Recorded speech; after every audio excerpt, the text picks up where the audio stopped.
পারমাণবিক শক্তির যুগে নতুন এক মাইল ফলক ছুঁল বাংলাদেশ। রূপপুর পারমাণবিক বিদ্যুৎ প্রকল্পতে বাংলাদেশের কি লাভ? এবার কি বদলে যাবে দেশের জ্বালানি ভাগ্য, নাকি ডেকে আনবে অজানা ঝুঁকি? পারমাণবিক বিদ্যুৎ কেন্দ্রের জ্বালানি ইউরেনিয়াম কতটা নিরাপদ হবে? বাংলাদেশের প্রথম নিউক্লিয়ার পাওয়ার প্ল্যান্ট, দেশের অর্থ সামাজিক উন্নয়নে বিশাল পরিবর্তন। বিদ্যুৎ উৎপাদন নয়, তৈরি হচ্ছে ভবিষ্যতের শক্তিশালী অবকাঠামো। স্মার্ট বাংলাদেশ গড়ার স্বপ্নে আরো এক ধাপ এগিয়ে গেল বাংলাদেশ। বিশ্বের 33তম দেশ হিসেবে পারমাণবিক বিদ্যুৎ উৎপাদনের তালিকায় নাম লেখানো শুধু প্রযুক্তিগত অগ্রগতি নয়, বরং জ্বালানি নিরাপত্তার দিক থেকেও একটা বড় সাফল্য। দীর্ঘদিন ধরে বিদ্যুতের চাহিদা মেটাতে হিমশিম খাওয়া দেশটি এখন নিজস্ব উৎপাদন ব্যবস্থাকে আরও শক্তিশালী করার পথে এগোচ্ছে।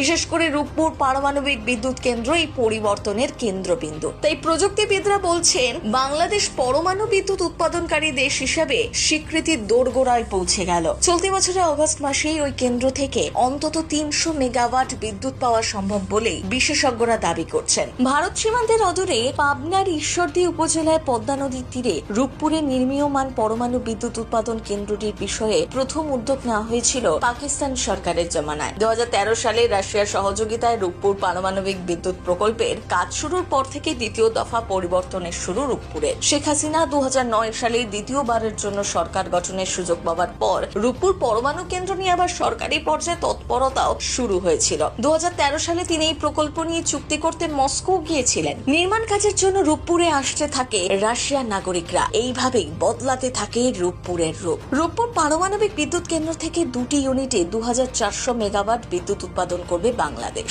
যে বিদ্যুৎ উৎপাদন সম্ভব তা কয়লায় খরচ হয় প্রায় দ্বিগুণ ইউরেনিয়ামের থেকে। তার মানে দাঁড়ালো, কম খরচে বিদ্যুতের চাহিদা মেটানো যাবে। অর্থনীতির দিক থেকেও চাপ কমবে, কেননা উচ্চ মূল্যে কয়লা কিনতে হচ্ছে বাংলাদেশকে, কিন্তু সেই অনুযায়ী উৎপাদন পাওয়া যাচ্ছে না।